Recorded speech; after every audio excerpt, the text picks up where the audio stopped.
Hello, everyone, and welcome back to our channel. All warfare is based on deception.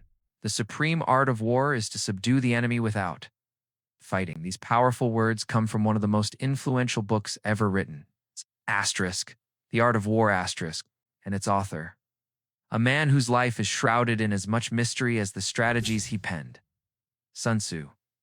Today, we're going to journey back over 2,500 years to uncover the story of the legendary military strategist who continues to shape our world in ways you might not even realize.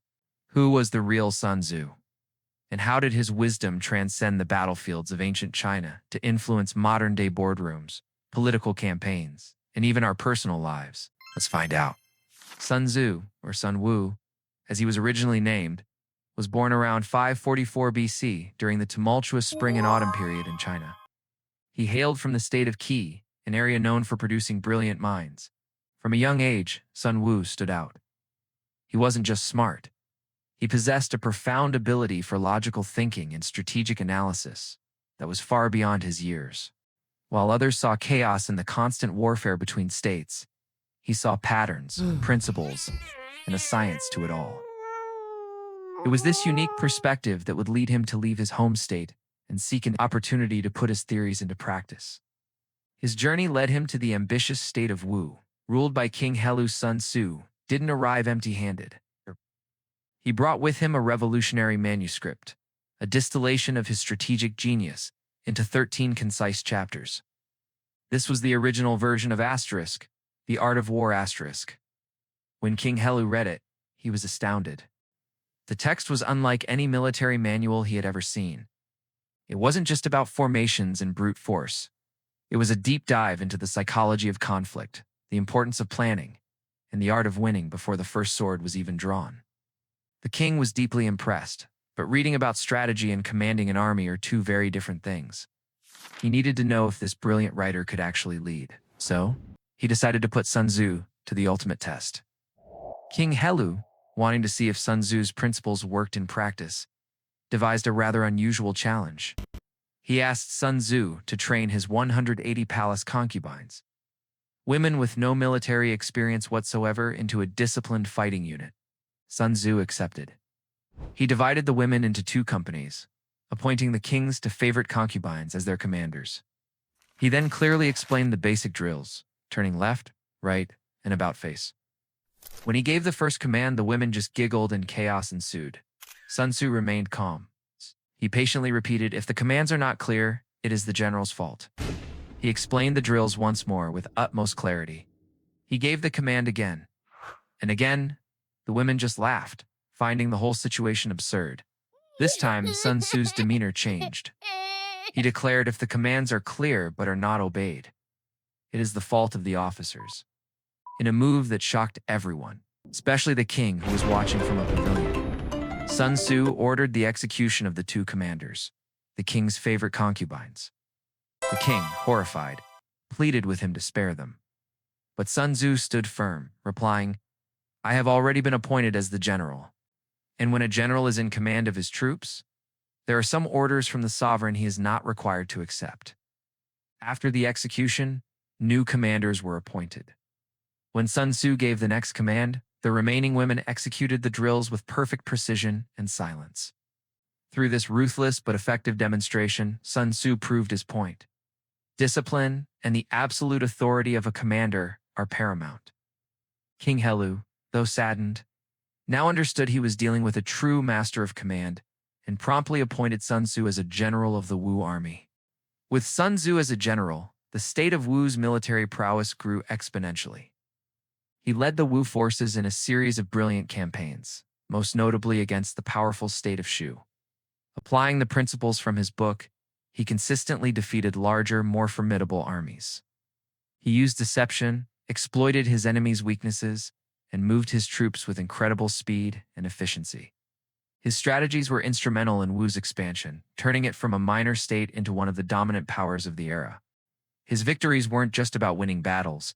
They were about achieving strategic objectives with minimal losses, a core tenet of his philosophy. He didn't just command soldiers, commanded the entire theater of war. So, What makes Asterisk, the Art of War Asterisk, so timeless? Let's delve into its core ideas. The book is composed of 13 chapters, each dedicated to a different aspect of warfare, from laying plans and waging war to the use of spies. It's remarkably short, but every line is packed with profound insight. Sun Tzu emphasizes that war is a grave matter of state, not to be undertaken lightly. The primary goal is to win without fighting if possible, through diplomacy, intimidation, and strategic positioning. He argues that understanding the terrain, the weather, and most importantly, human nature is crucial. This leads to his most famous concept: know your enemy and know yourself. No, you will not be imperiled in 100 battles. This isn't just about knowing their troop numbers. It's about understanding their leaders' psychology, their army's morale, their supply lines, and their internal politics. At the same time, you must have a crystal clear understanding of your own strengths and weaknesses. Victory, for Sun Tzu, is a product of superior information and superior wisdom, not just superior force. He teaches that flexibility is key. Water shapes its course according to the nature of the ground over which it flows. The soldier works out his victory in relation to the foe whom he is facing. The genius of Sun Tzu is that his principles are so universal, they can be applied to almost any competitive situation. It's why Asterisk, the Art of War Asterisk, has found a second life far beyond the military. In the world of business, CEOs and entrepreneurs use it to navigate competitive markets. All warfare is based on deception becomes a lesson in strategic marketing and negotiation. The opportunity of defeating the enemy is provided by the enemy himself, guides companies to exploit a competitor's missteps. In politics, campaign managers use its teachings on timing, public perception, and exploiting an opponent's weaknesses. Even in personal development, people use its wisdom for managing conflicts, negotiating for a raise, or simply navigating complex social situations. The book teaches a way of thinking strategic, analytical, and psychologically astute that is valuable in any field. It's a masterclass in achieving your objectives efficiently and intelligently.